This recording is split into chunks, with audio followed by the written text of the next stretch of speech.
not waste any time. Davante Adams is a New York Jet. Amari Cooper is a Buffalo Bill.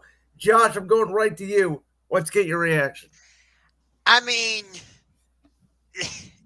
neither of these trades are a surprise. One, because the Cleveland Browns are a total dumpster fire, so good for Amari Cooper to get out of there and actually play with a good quarterback in Josh Allen. I, my guess is he's going to take on that Stephon Diggs role and be that number one wide receiver. As for Davante, once Derek Carr left the Raiders to go to New Orleans, it kind of felt like this was inevitable that he was going to leave Vegas. And he was saying he either wants to go to New Orleans or the Jets.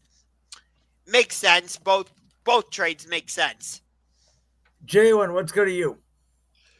See, now the writing was on the wall as soon as Derek Carr left. The writing was on the wall. If you watch the receiver documentary, you heard Davante say, I need to get the hell out of here ASAP because I'm getting injured and I'm hurt.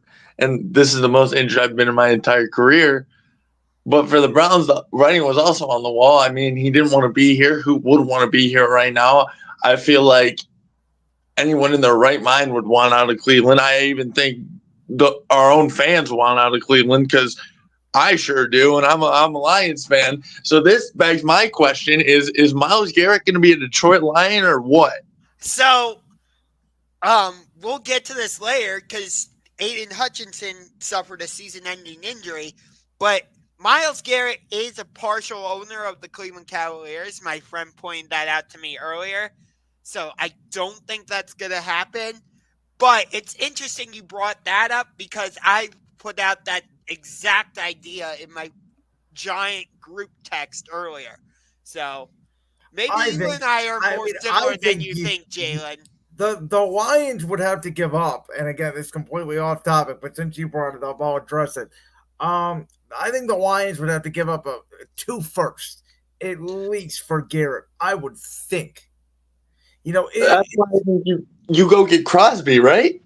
well, that's the other thing is, and again, I find it so funny because it relates back to the Devonte Adams aspect, which is, remember when Devonte Adams and Max Crosby pounded on the table about Antonio Pierce? We can't let this guy out of our building. He's going to be the perfect head coach for us. And now look at him now. Max Crosby's pushing assistant coaches. We've never seen him do that before. Devonte Adams clearly fell out of love with the Raiders. He's now a New York Jet. Here's the thing: from the Davante Adams side, I'm surprised this didn't happen sooner, like you both alluded to.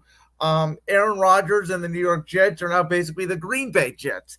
Randall Cobb, Alan Lazard, Nathaniel Hackett, Aaron Rodgers.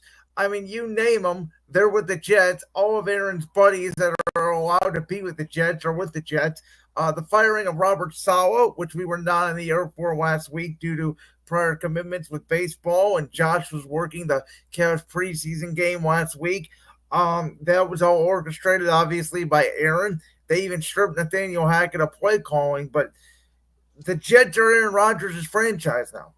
And for Amari Cooper, you know, I know a lot of people out there were saying Buffalo could go after Davante Adams, Buffalo could go after Amari Cooper. And I think Amari Cooper has a better personality than Stephon Diggs. I don't think he's as much of a diva as Diggs is. But we saw last night, even without James Cook in the lineup, Buffalo is a run first football team now. They use a lot of two tight end personnel. Dalton Kincaid and Dawson Knox. So I don't know. I think Amari Cooper is going to have a better season, obviously, in Buffalo than he did in Cleveland. He suffered with drops while he was here this year. Part of that could be, based off the quarterback that we're going to get to. Part of it may not be. I don't know. But I just don't know how much production Cooper is going to have because I think that this is a run first Buffalo Bill football team.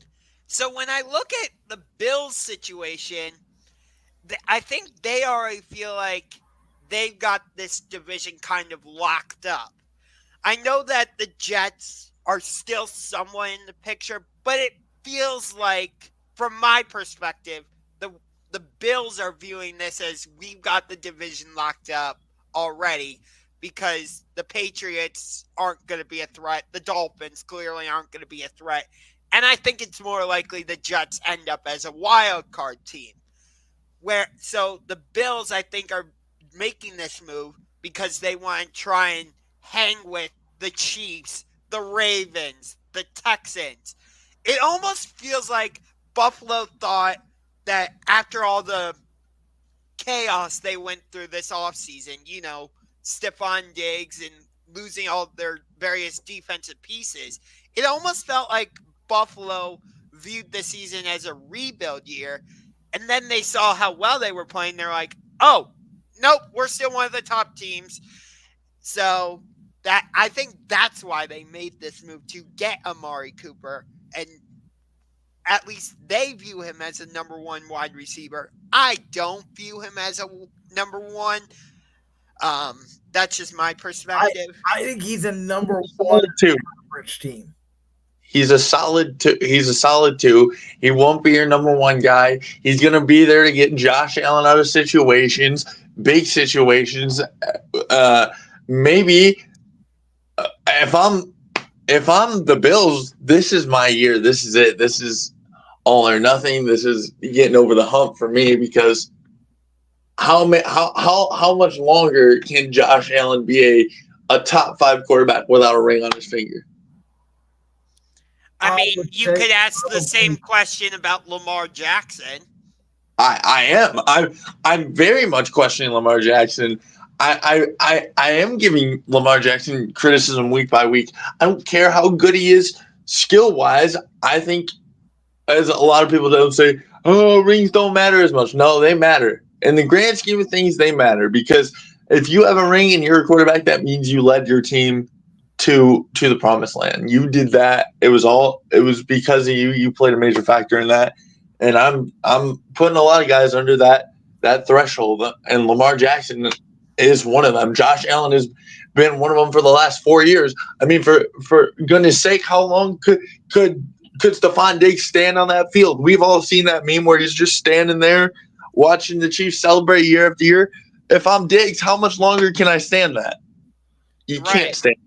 Yeah. Well, in fairness to both of those guys, though, they've only really lost to one person in the playoffs, and he's that guy wearing 15 in Kansas City. We'll get to that later. He pisses me. Yeah, we'll get to that later. He's a cocky guy.